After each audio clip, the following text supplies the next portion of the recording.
Estimado Pablo, estás con un mute. Estimado Roberto, qué gusto verte. Tanto Sí, tiempo. tanto tiempo. Bueno, hombre, oye, saludarte. Estamos justamente ya en estudio y en grabación, así que si te parece, entrémosle directo al tema. Seguro que sí, con gusto. Cuéntame. Bueno, Va a ser aquí interesante conversar contigo después de tanto tiempo. así es, señor. Bueno, tú sabes que estamos con este programa Diáspora Hexagonal y es un gustazo presentarte, Pablo Londoño, ecuatoriano en Venezuela durante ya algunos años. Tú nos vas a contar más. Y bueno, con Pablo nos conocemos desde la escuela en Quito. Y bueno, somos muy buenos amigos, la verdad, y no nos hemos visto demasiado tiempo. Así que va a ser una entrevista de diáspora mismo. Así que bueno, Pablo, bienvenido. Un saludo a ti y bueno, preséntate quizá para todos nuestros amigos. ¿Quién eres? ¿Qué haces? ¿Dónde estás? ¿Por qué? Todas esas preguntas tenemos. Sí, bueno, un gusto estar contigo, Roberto. Como tú dices, desde hace muchos años nos conocemos desde la infancia, desde que estábamos en el colegio en Quito. Y bueno, ha pasado mucho tiempo sin poder vernos en persona. Hemos estado cruzados en las oportunidades que hemos tenido cuando yo he pasado por Ecuador, por Quito. Pero bueno, siempre con el cariño y el afecto que siempre tenemos con todos ustedes y sobre todo con la gente gabrielina, que aparte del tema educativo, tenemos algo mucho más que nos une y nos mantiene en contacto siempre. Bueno, Bueno, si quieres, tú, bueno, dale. como Sí, tú sí. quieras. No te interrumpo. Más bien te pregunto, ¿no? Un poquito para que te conozcan Claro. todos nuestros amigos en la red Santa Cruz, que estamos siempre Ujú. conversando también, ¿no? Sí, bueno, para hacerte un poquito un resumen, yo vine acá a Venezuela en el año 2001, en septiembre del 2001, pero bueno, hay que contarte un poquito más atrás. Yo empecé a trabajar en IBM en el año 89. Sí, mientras yo cursaba mis estudios universitarios en la Politécnica del Ejército, ya empecé a trabajar en IBM mientras terminaba mi carrera informática.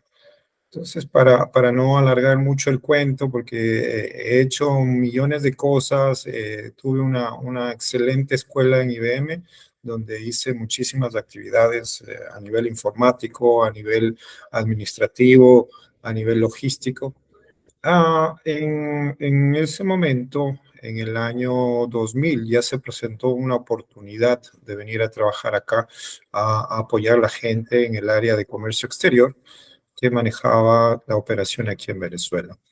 Entonces, en ese entonces, siempre Venezuela, en el tema de algunas compañías transnacionales, siempre fue un objetivo interesante porque en ese entonces Venezuela era el país donde se consolidaban operaciones regionales, operaciones andinas, operaciones sudamericanas, y se me presentó la oportunidad de venir acá a apoyar en el área de comercio exterior como gerente de logística, porque la persona que manejaba esa operación aquí había salido.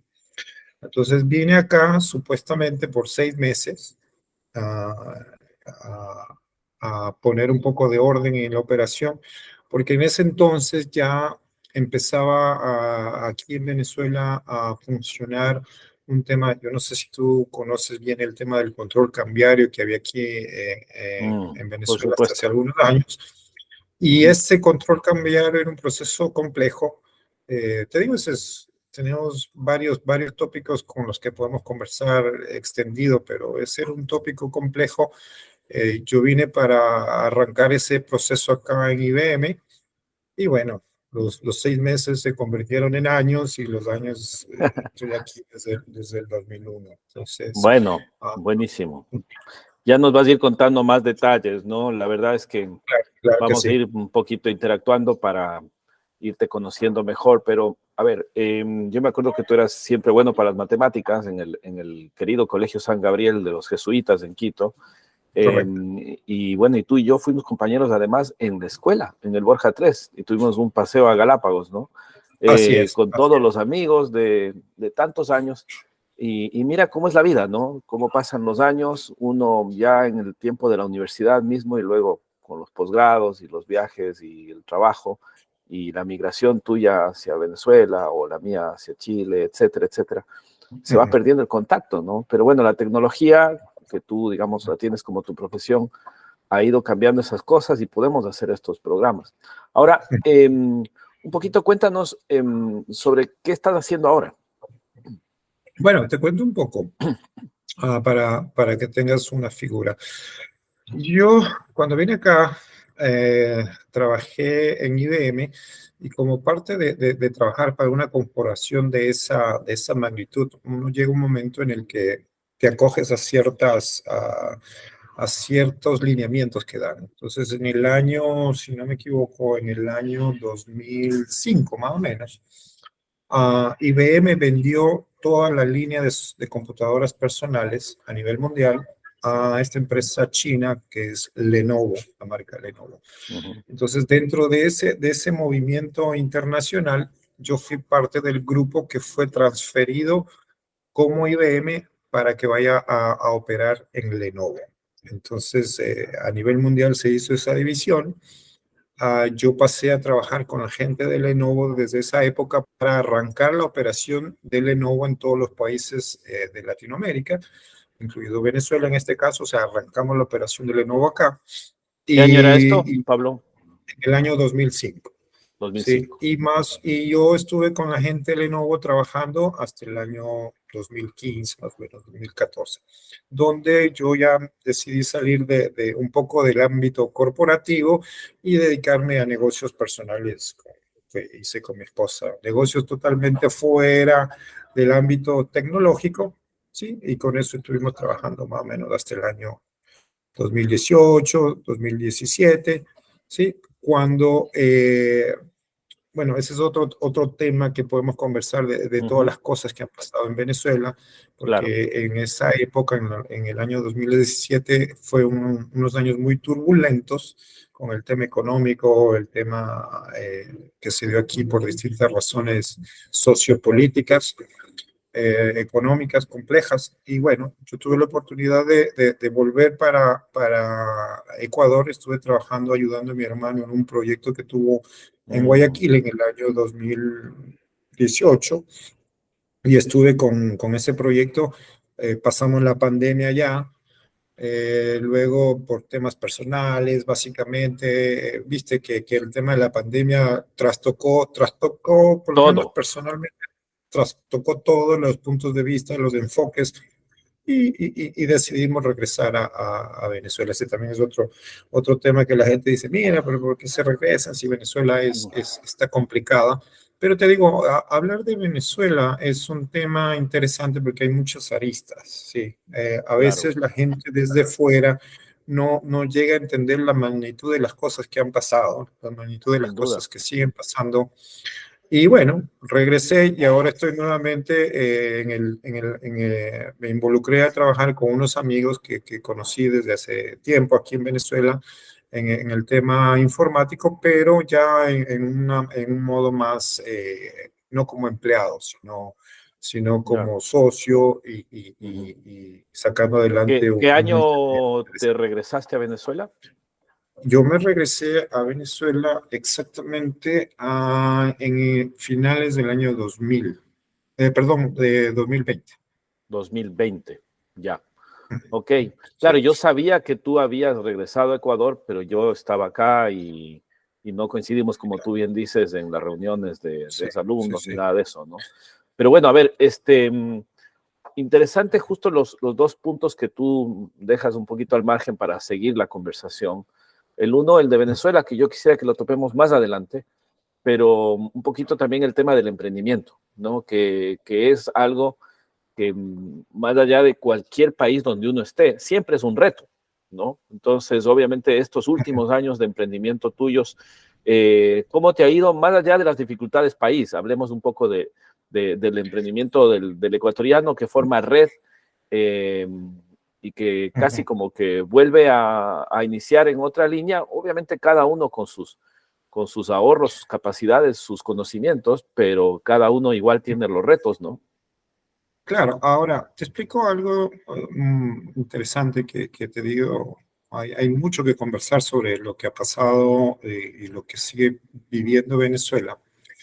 Pero, ¿cómo yo lo veo yo? Venezuela es un país donde existen muchísimas oportunidades de hacer cosas porque durante más de una década, ya van a ser 2 décadas, hubo un frenazo en todos los aspectos. Entonces, hay muchas cosas que se perdieron, muchas cosas que se pueden Mm, hacer y mejorar. Entonces, nosotros estamos viendo eso como una posibilidad. qué interesante. Te digo algo, una de las cosas que a mí me encantó de este país y por lo que decidí quedarme es el don de gente del venezolano. Si alguna vez, no sé si tú has llegado a tener amigos venezolanos, es una gente muy querida, muy amigable, muy buena gente, en general, a todo nivel. Siempre hay sus cosas, sus Como en todo lado. malas personas, como en todo lado, que a veces dejan que decir. Pero en general el venezolano, bueno, personalmente para mí es una persona muy buena en todo aspecto, son muy trabajadores.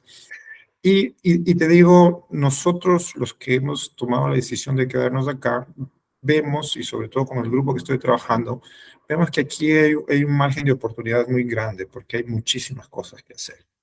Aquí Ujú, hay que aprender a manejar todas las aristas extrañas que este país tiene, que esa es una forma de ponerlo. Es un país que tiene muchas complejidades en aspectos muy distintos del resto de países. Yo por mi trabajo antes en IBM, yo he viajado bastante por Latinoamérica. Hubo una época en mi momento en el que tuve la oportunidad de trabajar en Colombia, estuve dando vueltas por Argentina.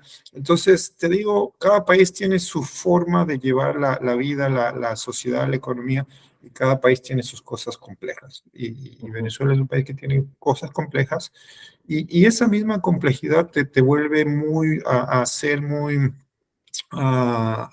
hábil en encontrar soluciones.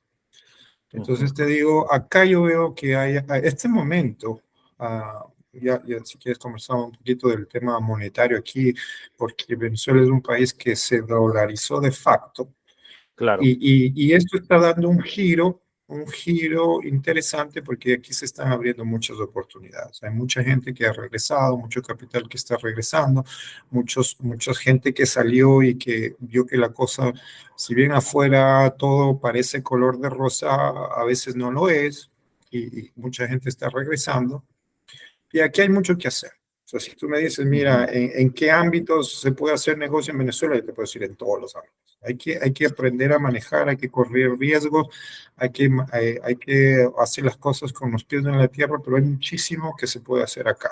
déjame Entonces, preguntarte un par de cosas ahí, porque es muy valioso ujú, lo que nos estás comentando.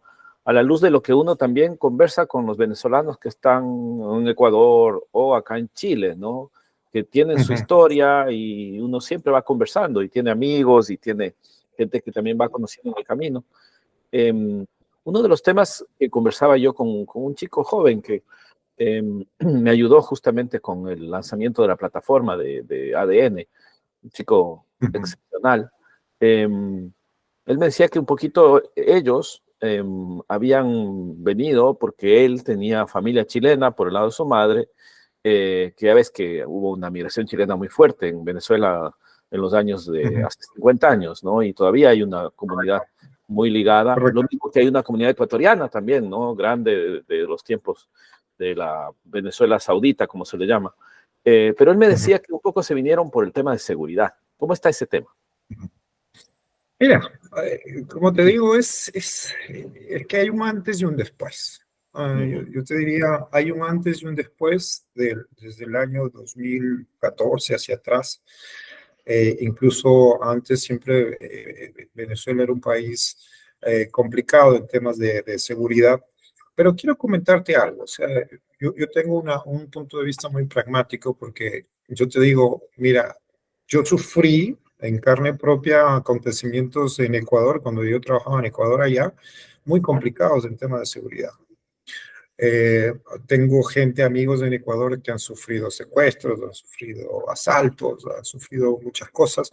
Y mi punto de vista ahora es uno, en cualquier país que esté, tiene que saber dónde está y cómo se mueve. O sea, estamos en un claro, mundo donde la inseguridad es compleja. Pero en un momento dado, en Venezuela la inseguridad era intensa y uno se movía y tomaba las precauciones del caso. O sea, eso es una gran realidad.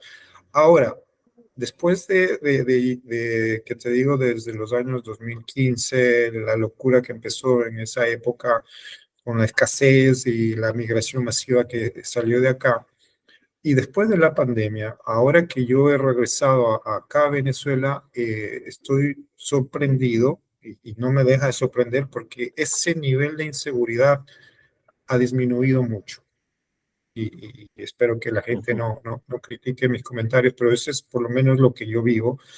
Eh, Porque ahora tiene que ver mucho también por la gente, hay mucha gente que se fue de Venezuela. Eh, no sé si eso tuvo un impacto directo en el tema de la delincuencia, pero parecería que sí. Pero ujú. aquí ahora ya no oyes a la gente que antes era muy usual encontrarte gente en tu entorno, decir, mira, fulanito lo secuestraron, secuestros tres, cosa tal, un asalto de un motorizado en la autopista, que eran cosas usuales. Ahora eso ya no se escucha con la cantidad que se escuchaba Qué antes. interesante lo Sigue que, existiendo, qué sigue interesante lo que existiendo, comentas. pero yo te voy a comentar cosas tan sencillas como esta. Antes en el caso personal, pues, ponte, mi esposa no salía con joyas de oro a la calle, la gente tenía miedo de sacar su celular en la calle porque venía algún malandro en una motocicleta y te sacaba una pistola y te robaba las cosas. Ahora tú ves, la gente anda con sus teléfonos tranquilos por la calle, hay gente que anda con joyas. O sea, te digo, es un tema interesante ver lo que ha pasado aquí. Pero la percepción mía es que ahora está más tranquilo que hace años atrás. Ya, Entonces, ese ok, es un tema que habría que analizarlo más al detalle, pero sin duda. esa es la No, imagen. no, y claro, aquí estamos para escucharte y básicamente ver, ¿no es cierto?, qué es lo que los ecuatorianos viven y cómo lo viven, para también tener una Claro, lógica, ¿no?, de qué es lo que se ahora, puede hacer en esa relación de ah, esa realidad con ahora, Ecuador también, ¿no? mira, yo te digo algo, yo estuve trabajando en Guayaquil.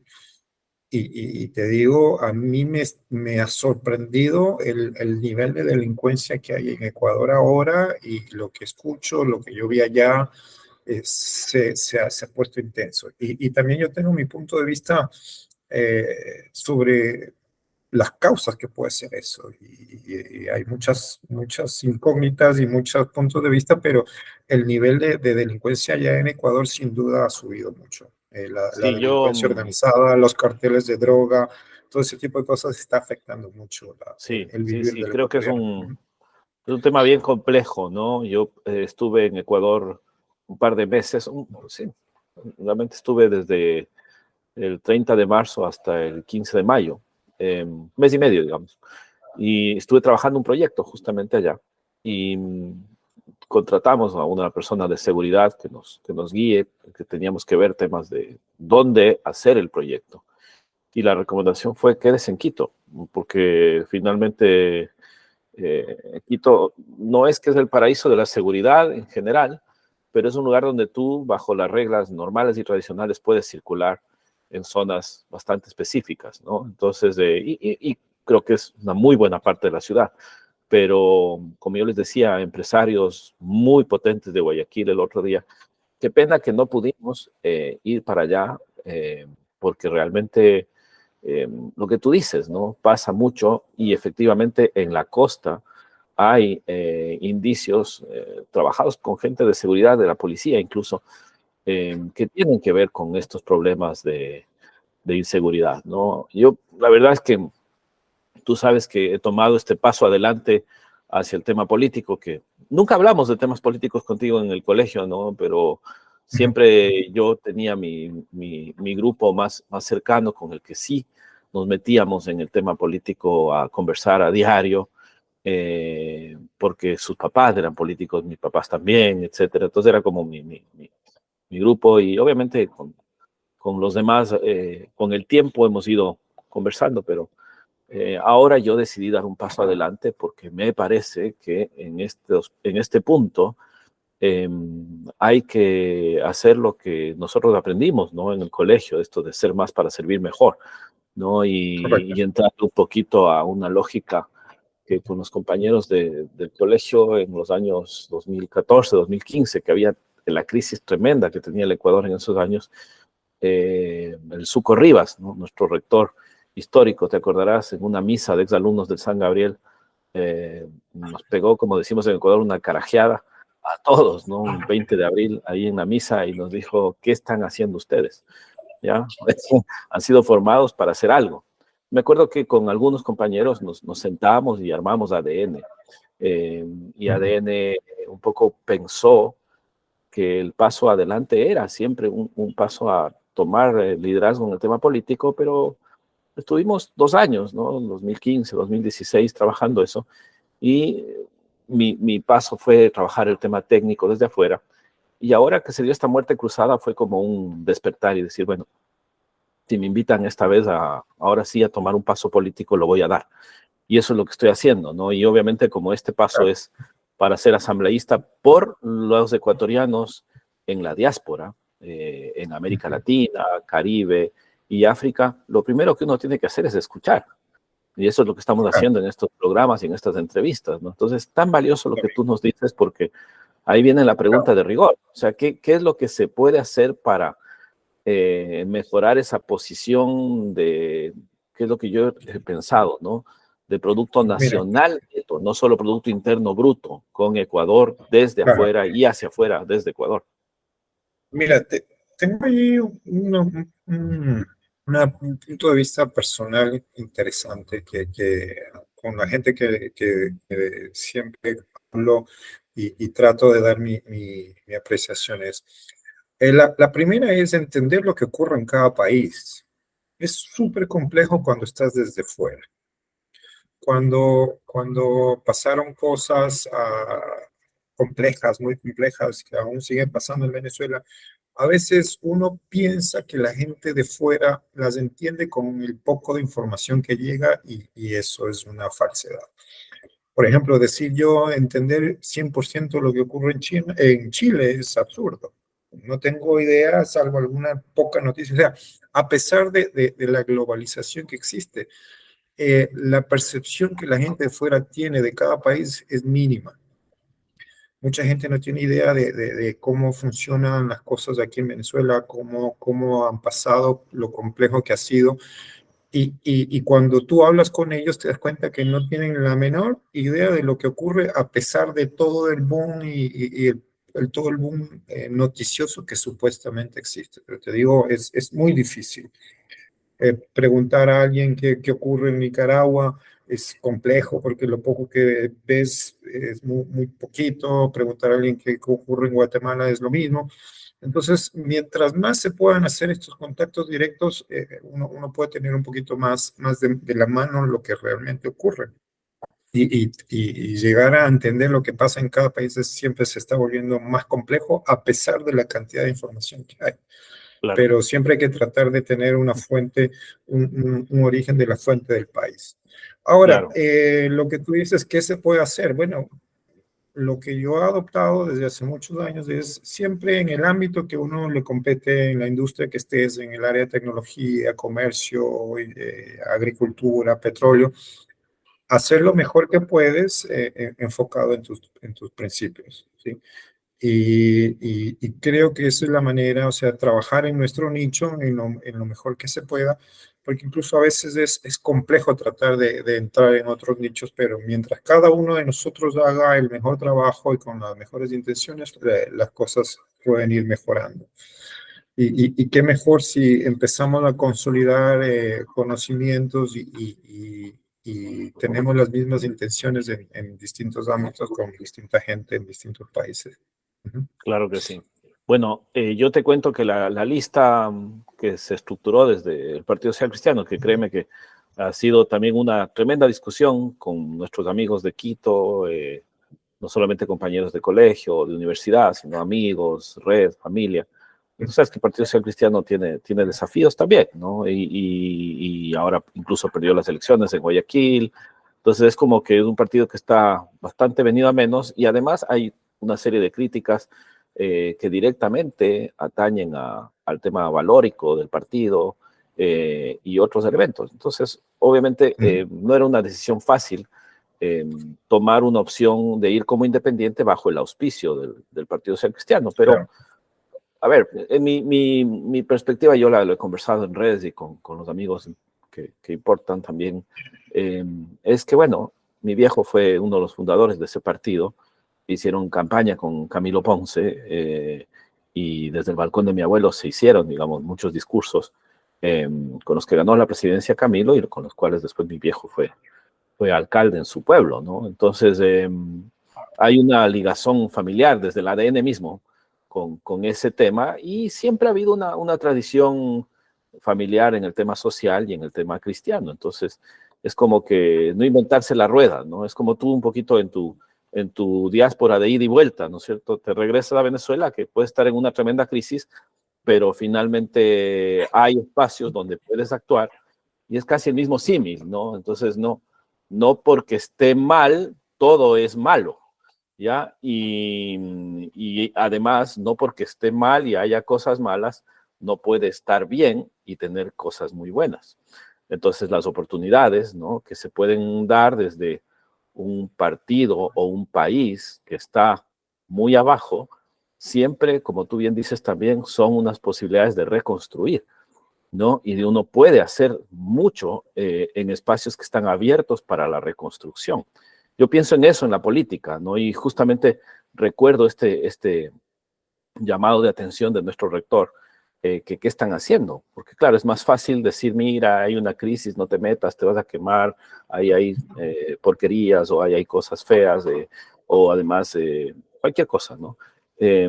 Pero es más fácil criticar, ¿no? Y ponerse a un lado que meterse, como tú te has metido de nuevo, por ejemplo, en Venezuela, o yo en el Partido Social Cristiano, eh, y trabajar con los valores que se tiene, como tú bien dices, ¿no? En eso es muy iluminadora la visión que tú tienes. ¿Cómo comentarías esto, este símil que hago, ¿no? Desde la luz que nos das. Claro, ahora, mira, para que, tratando de cerrar un poquito la pregunta que tú me hacías, ¿qué estoy haciendo ahora yo aquí con mi emprendimiento? Yo estoy con una empresa que desarrolla software, pero hay que ver esa pequeña palabra, esa pequeña frase en todos alcances. Hacemos software de todo tipo, desde el software más sencillo, software para celulares, sobre páginas web, hasta software extremadamente complejo de enlaces de sistemas legados, sistemas grandes entre empresas y corporativos. Y algo que quiero que te quede en la mente, por lo menos en el tema informático, uno puede estar en cualquier país y atender cualquier cliente. Y por ejemplo, una de las razones por las que yo estoy con este emprendimiento es que, para que tú veas, la calidad de trabajo que estamos haciendo es tan buena que el 80% de mis clientes que tengo yo ahora son de Estados Unidos, de Canadá, clientes, hemos tenido clientes en España, o sea, y el resto de clientes son clientes locales. Entonces, es un tema sin importar dónde tú estés, si la calidad de trabajo es buena, se te pueden abrir puertas en cualquier lado. Ujú. Entonces, por eso Permíteme te ahí, digo, permíteme seguro. interrumpirte ahí porque esa constatación que tú haces es algo que la data de mi plataforma me la ha ido mostrando en estos 3 años de de digitalización de la política. Eso es lo que hemos estado haciendo, ¿no? O sea, digitalizar la política suena a una cosa rarísima, pero nosotros ya habíamos creado herramientas en mi empresa para poder hacer diálogos que manejen la creación de políticas y acuerdos que permitieran acelerar las inversiones, ¿ya? Este es un tema complejo porque son unos algoritmos económicos que requieren una econometría diferente para poder calcularla. Y necesitan otro tipo de data y obviamente los modelos económicos requieren mucha teoría, mucha matemática y mucho trabajo estadístico, además de la captura de los datos y la convocatoria a líderes, que en sí mismo ya es una complejidad, ¿no? Entonces, bueno, nosotros estuvimos trabajando como 10 años de ese proceso para desarrollar las herramientas y luego nos globalizamos efectivamente desde Chile, ¿no? Eso fue un proceso súper interesante, pero no voy allá, ¿sí? Sino que yo voy al hecho de que la pandemia efectivamente a nosotros nos obligó a no tener que viajar por el mundo, sino trabajar virtualmente, porque ya no se podía hacer los talleres, que era la forma en la que hacíamos el trabajo nuestro, yendo a visitar a líderes y juntando líderes usando la herramienta, sino que saltamos a hacer estos diálogos utilizando videoconferencias. No era algo que no habíamos hecho antes, pero ahora era obligatorio, ¿no? Entonces, en ese marco de cosas, nosotros fuimos creando un canal que nos permita conectarnos con los líderes a diario y poder invitarles rápidamente a las reuniones. Y ese canal es ADN, ¿no? Porque obviamente es esa forma que habíamos conversado con los compañeros del colegio. Y en ese marco de cosas, nosotros fuimos viendo cómo la gente se conectaba desde los distintos países, porque nuestra estrategia era sobre todo América Latina. Pero resultó que hubo una migración cada vez más frecuente de usuarios, creciendo siempre todos los países, pero los que crecían más eran efectivamente Estados Unidos y España, ¿no? Entonces empezamos a investigar qué pasaba. Y lo que pasaba era que, claro, había mucha gente de América Latina que en esta lógica del Titanic latinoamericano, ¿no? De que todo está mal, la gente se fue a Estados Unidos, se fue a España, y muchos chilenos, muchos venezolanos mismo, muchos gente de otros países se fueron para allá. Entonces, efectivamente, la data a nosotros nos confirma lo que tú estás diciendo también. Y esa oportunidad de estar donde quieras estar, porque además ahora tú podrías estar en las Islas Galápagos si quieres, o podrías estar en las Islas Seychelles. Te doy un dato efectivo de la plataforma mía. Hay un lugar en Francia, que no sé en dónde mismo es lo que está, donde ha crecido, tengo más o menos como 60 usuarios. Ese lugar no estaba en el mapa hace 3 años. ¿Ya? Y entonces, la pregunta del millón es, ¿quiénes son? Obviamente uno puede indagar y mirar, ¿no? Pero es interesante ese punto de análisis que tú das, porque efectivamente nos permite conversar con la gente, estén donde estén, y hacer políticas para ellos. Ahora, déjame llevarte un poquito al punto que a mí me interesa, y es que a la hora de entregar legislación eh, para esos negocios de ecuatorianos, hay muchos temas tributarios, hay muchos temas asociados a la dolarización, no de facto, sino formal, que hay en Ecuador, que te pueden permitir articular con el sistema financiero ecuatoriano, que es además natural para quienes estamos en la diáspora, pensar en algún momento en, no sé si retirarnos o pasarnos a vivir allá o hacer operaciones allá, porque no solamente se trata del tema de trabajo, que es lo que todo mundo busca dentro y afuera, sino también el emprendimiento y la capitalización, el crecimiento del ingreso y el crecimiento de una persona jurídica, una empresa que pueda internacionalizarse y mantenerse también con doble nacionalidad con Ecuador. ¿Cómo ves tú esos temas? A ver, mira, te digo algo y de pronto también es un poco mi punto de vista. Y yo miré un poco la información que tú me pasaste de tus cuadros del movimiento migratorio. Y yo creo que hace falta a hacer algún tipo de análisis y ver la cantidad de gente extranjera que ha ido a Ecuador en los últimos años. Porque yo creo que hay un fenómeno interesante y tiene que ver porque cada persona toma una decisión de salir de un país, de ir a otro, por temas muy personales. Entonces, no, a mí no me, yo cuando estuve allá en Ecuador ahora estaba sorprendido la cantidad de gente que vi, estaba en un círculo donde había médicos colombianos, médicos peruanos, y, gente con muy buena educación que había tomado la decisión de ir a vivir y a trabajar en Ecuador. Entonces, y tú ves el contrario, que hay ecuatorianos que se van para Colombia o que se van para Perú o que se va gente que se va de un lado a otro. O sea, para mí el tema de la migración puede llegar un momento en el que, si bien tiene problemas globales puntuales, siempre termina siendo un ciclo, porque en un momento dado la gente va, pero la gente también sale de allá y regresa. Entonces, por ejemplo, si tú vas y le preguntas a un médico colombiano por qué toma la decisión de ir a vivir a Ecuador, te va a decir cosas tan sencillas: por el dólar. Porque hay mucha gente venezolana que se está quedando o ha pasado un tránsito en Ecuador, es por la moneda. O sea, hay un tema interesante ahí, que uno siempre busca la mejor posición financiera y sin lugar a dudas la gente busca países con moneda dura, ¿sí? Pero también, y yo te digo personalmente, luego de la pandemia, también mucha gente ahora, más que el tema económico, por lo menos en mi caso, uno busca mudarse a un sitio donde se siente bien, donde Claro, sea como sea el entorno, donde hiciste clic, donde te sientes cómodo, donde puedes desarrollar tus ideas, donde tienes tu estilo de vida, donde eres feliz. Creo que a la final, creo que estamos en un momento en el que uno busca dónde sentirse feliz. De pronto la felicidad no siempre es del dinero, sino todo el entorno, estar con la familia, el círculo de amigos. Entonces, pienso que es interesante. A mí me gustaría ver los números de la cantidad de profesionales que se han ido a vivir y a trabajar en Ecuador.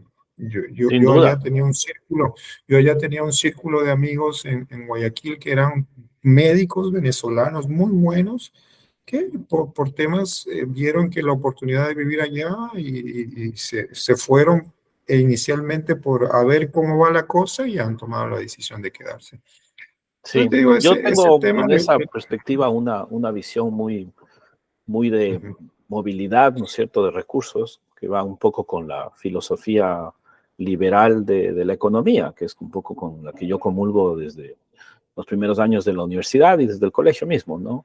Y la familia, sin ujú, duda. Pero claro, efectivamente, el otro día conversaba yo con un cuñado de un amigo mío, y este chico me decía: oye, ¿y cómo está la cosa en Chile? ¿Por qué tú, teniendo todas las redes que tienes en Ecuador, estás allá? Entonces yo le decía: mira, lo que pasa es que yo en Chile tengo tres libertades que en este momento no las puedo tener en Ecuador, ¿no? La una es la libertad de expresión. Yo puedo decir lo que quiera, sin ningún problema en Chile, porque me voy a sentir seguro de poder decir lo que yo quiera. ¿Sí? Puedo hablar hasta lo que quiera del presidente o de un ministro. Yo voto acá en Chile. Eh, entonces tengo libertad de expresión, y eso para mí es muy valioso, porque en Ecuador no necesariamente la tengo y en otros países quizás no la tenga tampoco. Pero eso para mí es ujú, importante, porque para mí expresarme es importante. Lo otro, le decía, es la libertad de moverte. Digo, porque acá en Chile, más allá de que hay, para los chilenos, hay una crisis de seguridad.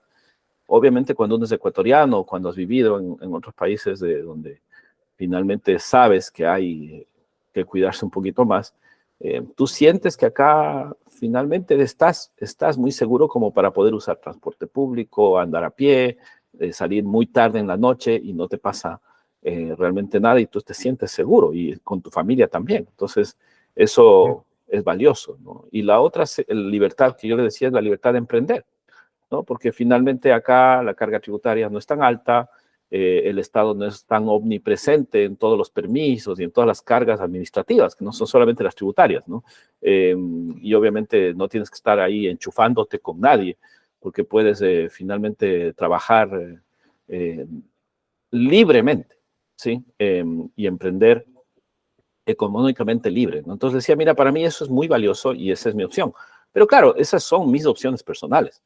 Y creo que eso explicaba también esta dinámica de cómo ha ido creciendo la gente acá en Chile, y justamente este artículo que yo te pasaba, ¿no? Que eran éramos 2.000 los ecuatorianos acá en los 90s, y ahora somos cerca de 40.000 o 45.000, y eso es tremendo, ¿no? Porque los ecuatorianos que se han ido del país hacia América Latina, el primer destino se ha vuelto Chile, cuando antes era Venezuela y ahora está segundo como país, ¿no? Entonces, obviamente, ahí hay, igual son casi 40.000 personas las que están en Venezuela, y entre los dos hacemos casi las 2/3 partes de los espacios donde están los votantes, en este caso para mi postulación para asambleísta representando a la diáspora ecuatoriana, ¿no? Entonces, entre tu historia y la mía, uno como que recoge las historias de 2 de cada 3 votantes para esta candidatura a legislador por América Latina, porque los otros están, como está en el cuadro ahí, ¿no es cierto?, en otros países como Colombia, como Perú, que también tienen lo suyo y que son interesantes, pero bueno, Venezuela es interesantísimo también de escucharte a ti sobre cómo tú ves, ¿no es cierto?, el reto del ecuatoriano allá presente. Te quería comentar que en la lista nuestra, la primera asambleísta principal y el primer asambleísta principal son ecuatorianos en Venezuela. Y la segunda alterna es también una chica joven que está en Venezuela. Así que yo soy como el único que no está en Venezuela.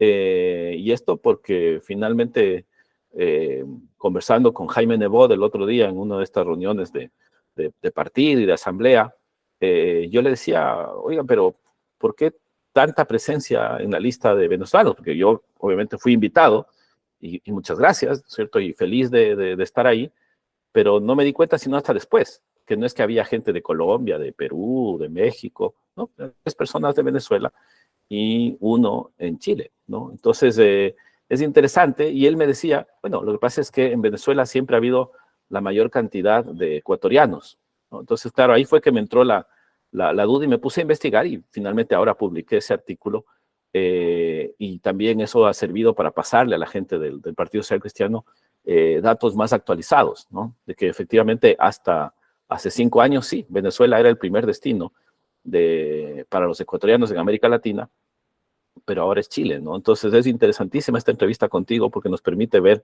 esa historia de tantas personas, que no es algo que mucha gente sepa, ¿no?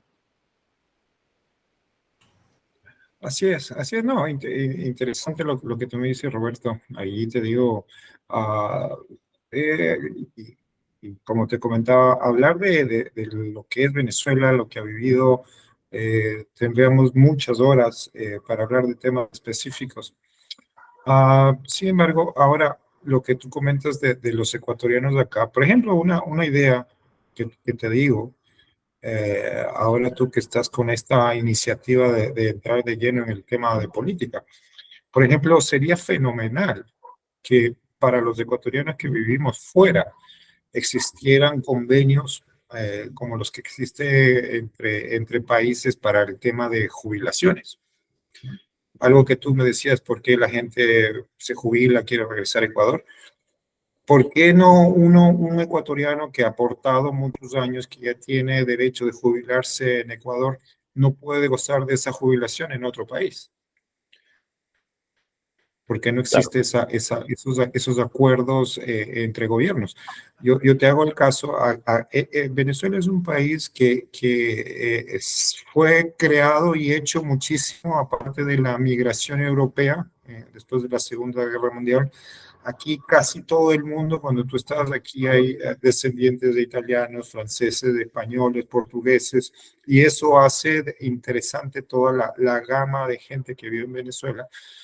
Y tú escuchas a la gente italiana que dice, no, yo estoy aquí en Venezuela, soy italiano y recibo la pensión de Italia y me la pagan acá, claro. en Venezuela. Acá es igual, acá es ¿Por igual. qué?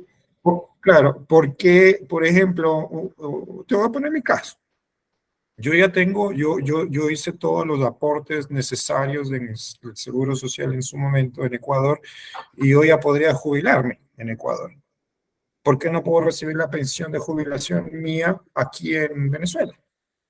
Claro, ese es un puntazo, ¿no? Y eso es Ese es algo un, que hay que hacer. ese es un tema, ese es un tema que ayudaría muchísimo a la gente de lado y lado, a la Ujú. gente que ha venido y a la gente que se ha ido, porque hay mucha gente que ha aportado y ha trabajado muchos, o sea, yo te diría que independiente del país donde termines tus días o donde tú decidas jubilarte, si tú trabajaste muchísimo en tu país de origen, deberías gozar de cierto modo de la proporción de un pedazo o la totalidad de tus pensiones, de tus aportes a la jubilación.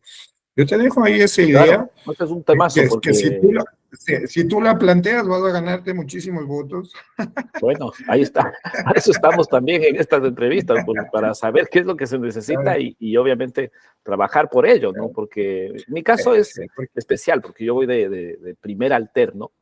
Es muy probable que entre mi compañera Verónica Yaurifoma, digamos que es la que va primera en la lista, y yo ni siquiera voy a aparecer en la papeleta, bueno, pero tienes un pero punto para presentarles ahí una idea. no, me parece genial y vamos a conversarlo. Ahora, en ese sentido, ¿sabes qué? Conversaba yo acá con un inversionista holandés, ¿no? Que hemos ido a Ecuador un par de veces justamente a ver proyectos. Eh, y fue muy interesante la perspectiva que él tenía, justo asociada a lo que tú dices, ¿no?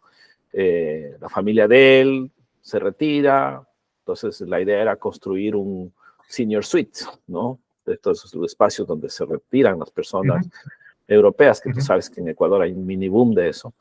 Eh, ujú. y entonces él me decía, bueno, es que esto se financia finalmente con los aportes de las personas. Entonces sí, ese es un tema que en legislación no solamente que nos puede servir a los ecuatorianos, como tú bien dices, para poder regresar o quedarnos donde quisiéramos estar, porque ese es nuestro derecho, pero también les va a servir a los extranjeros para que ellos también ejerzan los propios derechos de ellos, quedándose en un lugar lindo como es Ecuador, pero que además le va a servir en términos de dolarización al país, ¿no? Porque imagínate, ese es, en términos netos, el Ecuador va a terminar recibiendo pensiones per cápita, si es que la migración de salida y de entrada es 1 a 1, las pensiones de Estados Unidos y europeos siempre van a ser mayores a los de los ecuatorianos, ¿no? Claro, claro que sí. Sí, Bueno, te digo, son cosas que creo que estamos en un momento en el que se pueden plantear y plasmar y cambiar. Creo que somos una generación que dentro de todo lo que hemos estudiado, lo que hemos vivido, tenemos, por lo menos en mi caso, estoy en un punto en el que digo, bueno, hay cosas que si se pueden cambiar, hay que cambiarlas. O sea, sí. y, Ahora, hay otro tema que yo quiero comentarte y es que nosotros finalmente, en términos personales, en su momento yo desarrollé una buena relación política con el Partido Social Cristiano y con Jaime Nebot, porque hicimos una iniciativa que se llamaba Zapapensa, que viste que la puse en el artículo, ¿no?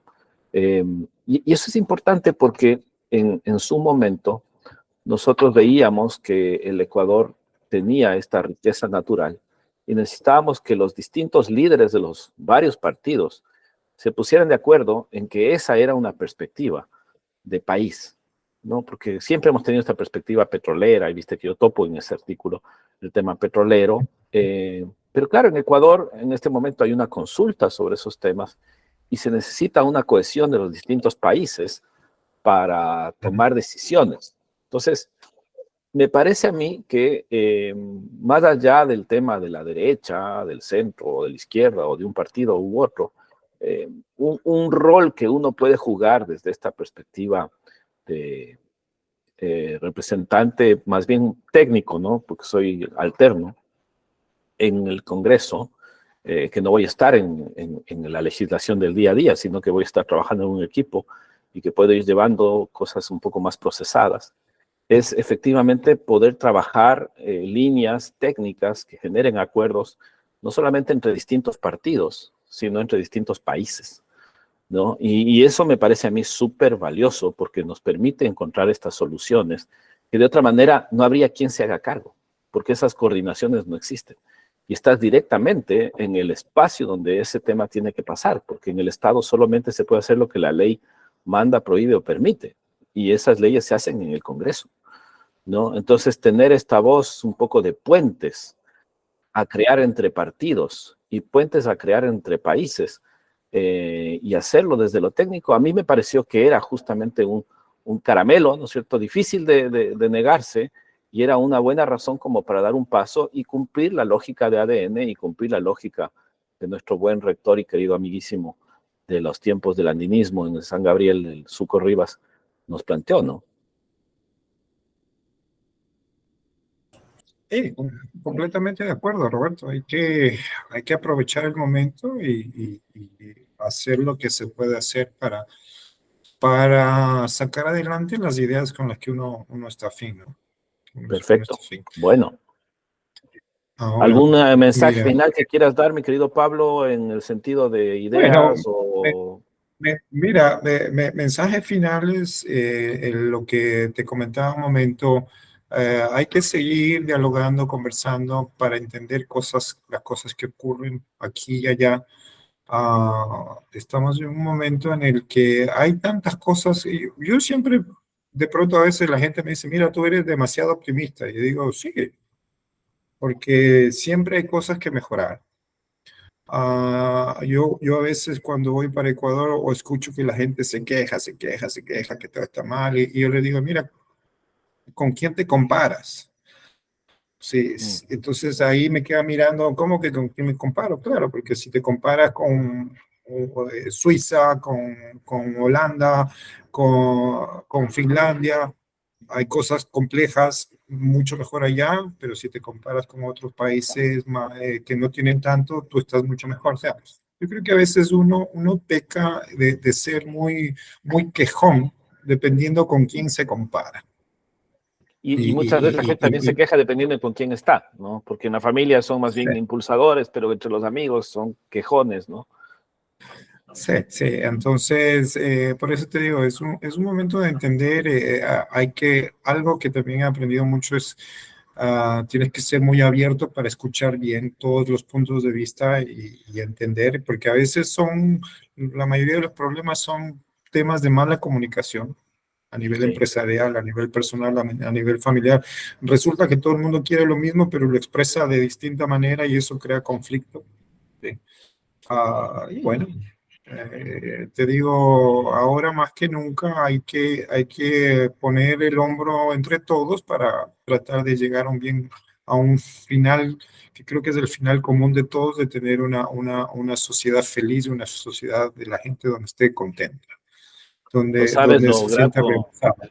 no sabes lo grato que es escucharte al paso de los años, ¿no es cierto? Y ver que esa persona que uno recuerda, ¿no es cierto? Con esa misma sonrisa, esa Así es, misma risa, así está es. ahí, ¿no es cierto? Y además que uno puede escucharle con esa confianza, ¿no? Porque no es lo mismo hablar con una persona X, acartonada, la conversación y muy a la política antigua, sino más bien a la política que nosotros en los años 80 la vimos desde una onda más relajada, pero que también se nos saltó a nuestra generación el tema político, ¿no? Entonces creo que Sí, también es una... uno en esa época uno no se preocupaba por eso.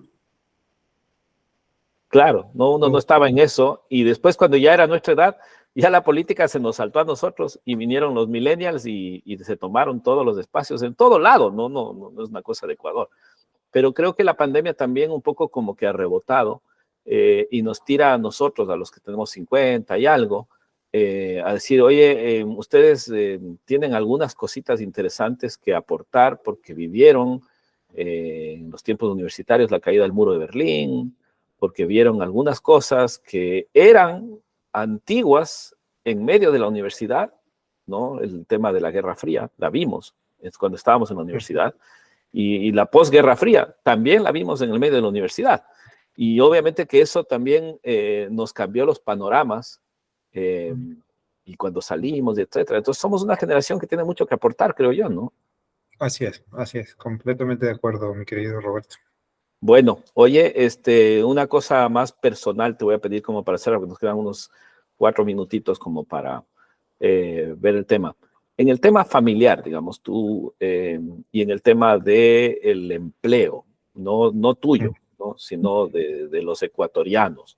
¿Cómo ves tú la posibilidad de articular estos trenes que siempre hablamos en la economía, ¿no? De un, un digamos, una máquina que lleve con la empresa y una serie de vagones que se vayan articulando con proveedores, con empleados, etcétera. ¿Cómo ves el tren ecuatoriano en Venezuela? Mira, acá hay, ¿qué te puedo decir? Lamentablemente, el nivel profesional de la mayoría de ecuatorianos que han venido por aquí no está al nivel de lo que necesitamos. Hay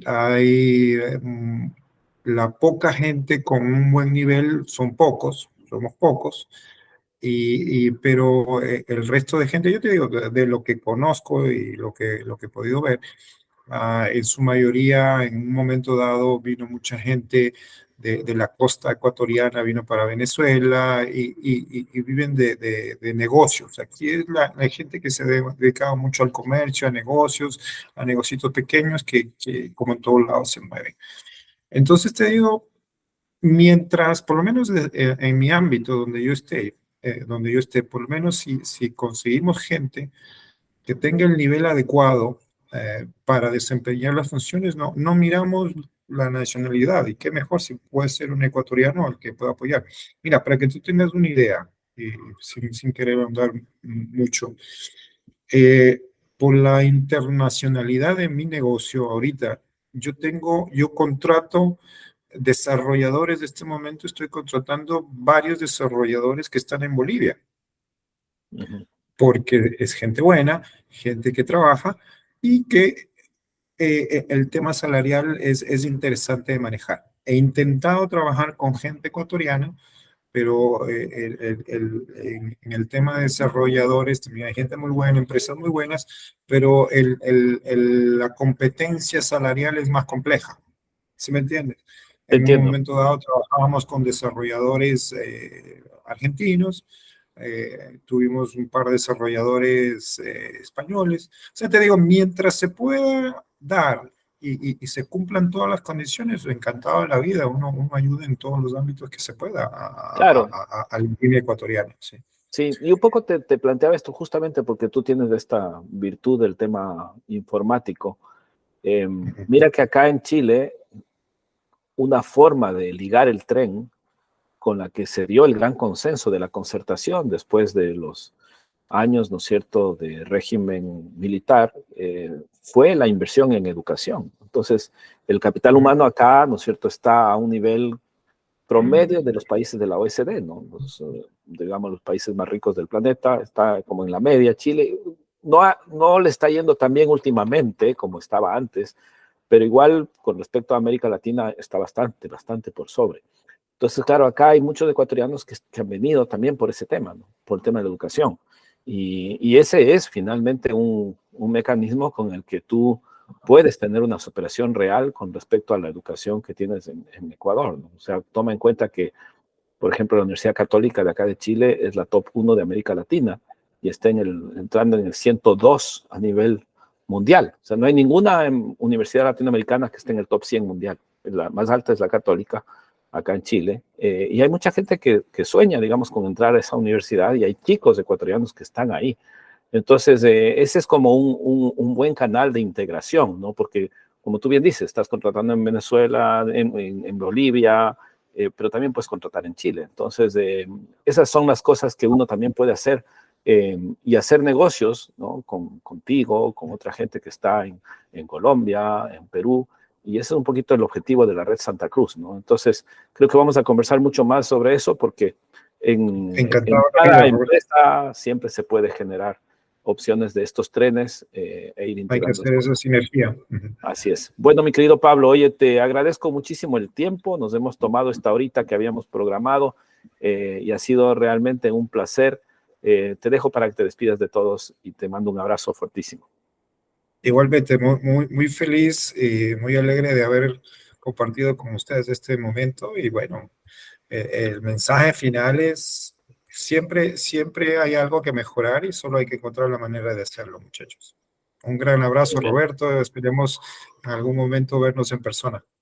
Seguro que sí. Vamos a ver. Cuídate mucho. Un abrazo. Chao, chao. Igualmente, un gusto. Chao.